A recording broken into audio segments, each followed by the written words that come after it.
IG को इख्तियार दे दे 4 दिन वो मुझसे राब्ते में रहे, 5वें रोज शहर में एक मोबाइल भी छिन जाए तो मैं जिम्मेदार हूं। गवर्नर सिंध कामरान टिसोरी ने शहर में जराइम के खात्मे के हवाले से बड़ा दावा कर दिया। उनका क्या कहना था, आप भी देखिए। के लिए सिर्फ 4 दिन के लिए आईजी साहब को इख्तियार दे और वो मुझसे कोऑर्डिनेशन करें। अगर 5वें दिन एक मोबाइल इस शहर में छिन गया ना तो मैं जिम्मेदार हूं। इसी हवाले से बात करेंगे अपने नुमाइंदे उबैद शाह से। उबैद, बताइएगा, क्या स्ट्रीट क्राइम की रोकथाम में पुलिस के हाथ बंधे हुए होते हैं? जी, गवर्नर सिंध की जानिब से जो बात सामने आई है उससे ये तासुर मिलता है कि जैसे आईजी सिंध के पास इख्तियारात नहीं है, जबकि सूरत हाल ऐसी नहीं है।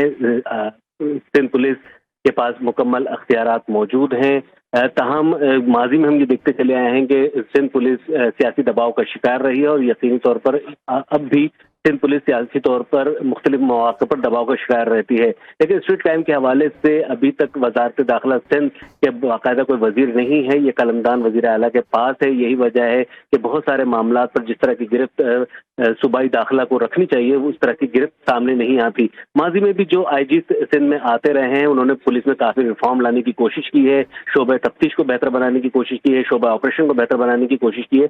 लेकिन रवायती जो पुलिस मामला है, जिस तरह रवायती हमारी पुलिसिंग है, तो उसकी वजह से यकीनी तौर पर और जो कानूनी तौर पर सकम होते हैं जो अदालती निज़ाम है उसकी वजह से स्ट्रीट क्रिमिनल्स को मौका मिलता है वो बासानी जमानत पर दोबारा बाहर आ जाते हैं। यही वजह है कि गुज़िश्ता चंद सालों में जितने भी आईजीज आए हैं उन्होंने इस बात को, बल्कि अभी आईजी सिंध गुलाम नबी मेमन ने एक कमेटी तश्कील दी थी और उन्होंने ये कहा था कि 5 साल के अंदर जितने भी स्ट्रीट क्रिमिनल्स को पकड़े गए हैं और वो मुतवातिर 2 साल से 3 साल से वारदातें कर रहे हैं उनकी एक लिस्ट फहरिस्त मुरतब की जाए। लेकिन तकरीबन 6-7 महीने का वक्त होने को आ गया है, अभी तक वो फहरिस्त मुरतब नहीं हुई है।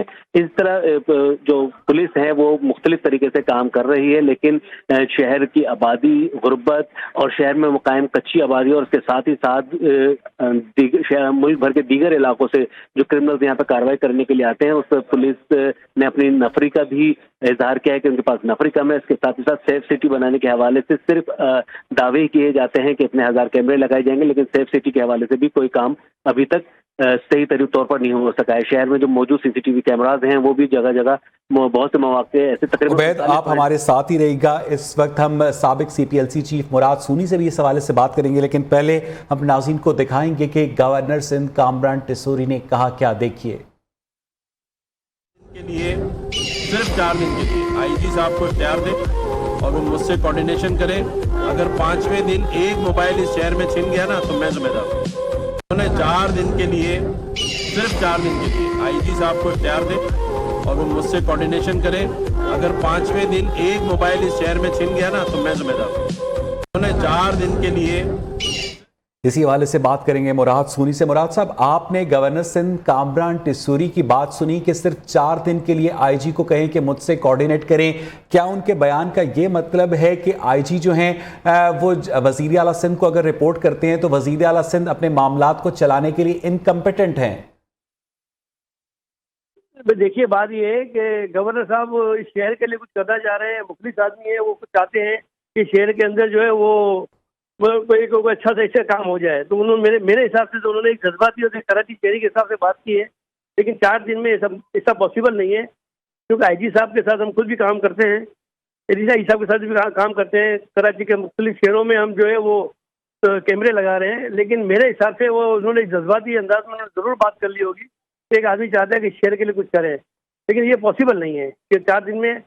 तो मुराद साहब, आप क्या समझते हैं कि शहर में जो स्ट्रीट क्राइम की वारदातें हैं उन पर काबू पाने का क्या तरीका है? बार बार ऑपरेशंस भी लॉन्च किए गए हैं हुकूमत की जानिब से। देखिए, इसका एक ही तरीका है जो हम करने जा रहे हैं कि हर थाने में एक कमांड कंट्रोल रूम हो, कम्युनिटी पुलिसिंग का फरोग हो और यहाँ के लोकल कम्युनिटी सिस्टम को ऑन करे। आप देखिए, जहाँ जहाँ हमारे सिस्टम लगे हुए हैं, 5 थानों में लगे हुए हैं, 5 थानों में आप देखेंगे कि वहाँ पे स्ट्रीट क्राइम 50% हम कम करने में कामयाब हुए हैं। इसके अलावा इस शहर का कोई हल नहीं है। आप पुलिस की नफरी डबल कर दें, रेंजर्स को डबल कर दें, ये पॉसिबल ही नहीं है। अच्छा मुराद साहब, आप क्या समझते हैं कि क्या आईजी सिंध के हाथ बंधे हुए हैं? क्या पुलिस के पास इख्तियारात की कमी है जो कामरान टिसोरी को ये कहने की नौबत पेश आई? मैं आपसे कह रहा हूँ, देखिए, हम इस तरफ जाए, आप एक मुद्दा समझें, हमें जरा इसके ऊपर देखिए, ये शहर, ये मुल्क हमारा है, यहाँ पे अगर पकड़े भी जाते हैं तो लेकिन हमें ये होता है कि कुछ लोग ऐसे होते हैं कि जो 90% आप देखेंगे तो छूट के बाहर आ जाते हैं, फिर वो स्ट्रीट क्राइम करते हैं।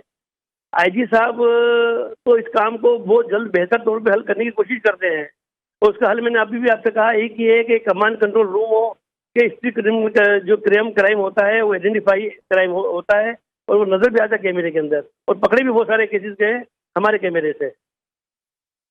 तो मुराद साहब, क्या ये मुमकिन है कि सिंध पुलिस के अंदर जो काली भेड़ें हैं उनकी वजह से भी स्ट्रीट क्राइम पर काबू नहीं पाया जा रहा?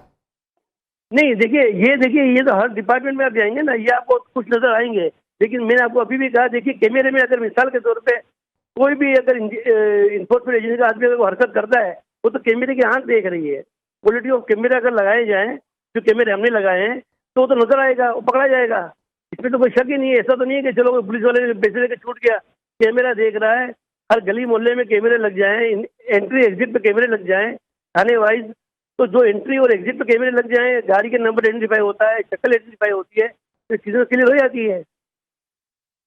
तो आपकी क्या तजवीज़ है कि किस तरह से कराची में स्ट्रीट क्राइम के मसले पर काबू पाया जा सकता है मुराद साहब?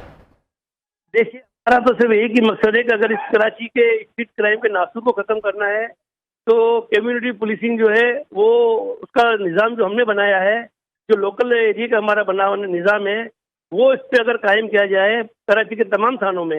देखिए, हम तो अपनी मदद आपके तहत कर रहे हैं ना, हर इलाके में 100-150 कैमरे लगा रहे, जदीद कैमरे लगा रहे हैं, थाने के अंदर हमारा कमांड एंड कंट्रोल सिस्टम लगा हुआ है, पुलिस उसको मॉनिटरिंग कर रही है। इस शहरियों को इस सिस्टम को ऑन करना होगा। जिस दिन इस सिस्टम इस शहर को ऑन करेंगे तो ये इंशाल्लाह ये मसला आपका हल हो जाएगा। अच्छा मुराद साहब, ये भी कहा जाता है कि कराची पुलिस के ज़्यादातर जो अफसरान और अहलकार हैं वो कराची के रहने वाले नहीं होते, उन्हें मकामी रास्तों से आगाही नहीं होती, मकामी मसाइल का इदराक नहीं होता। क्या ये बात दुरुस्त है? देखिए, ये किसी हद तक दुरुस्त है। इसीलिए देखिए, हमने हमारे कमांड एंड कंट्रोल में हमने कोशिश पूरी की है कि कराची के रहने वाले ही जो है ना, वो हमारे कमांड एंड कंट्रोल में जो है ना वो उसको संभाले, क्योंकि वो रियासत है, हम उन्हीं को देते हैं कि ताकि उस गली मोहल्ले का उनको पता होता है। तो ये तो एक चीज़ें रहती है, वो तो बहुत ज़रूरी है कि शहर के रहने वाले जो है ना वही इसको ऑन करें, तो ज़्यादा बेहतर है। तो मुराद साहब, आप क्या समझते हैं कि शहर के इक्तिसादी हालात भी इस मसले की एक बड़ी वजह है? देखिए, एक वजह तो जरूर है ना। देखिए, बात तो ये है कि वजह तो है, ये यकीनन आप देखेंगे आज 50,000 कमाने वाला भी जो है ना वो हैंड टू माउथ बना हुआ है, यकीनन इसकी वजह तो है। लेकिन बात ये है कि इसका मतलब ये तो नहीं होता है कि वो छीना झपटी शुरू हो जाए। एक वजह तो आप कह सकते हैं इसको, लेकिन इसकी ये वजह ये नहीं हो सकता है कि भाई कि आपको हम हथियार लेके निकल जाए और छीना झपटी कर ले। बहुत बहुत शुक्रिया मुराद सोनी साहब, हमसे बात कर रहे थे। उससे पहले उबैद शाह ने मैं अपडेट किया कामरान टिसूरी की स्टेटमेंट के मुतालिक। आपका भी बेहद शुक्रिया।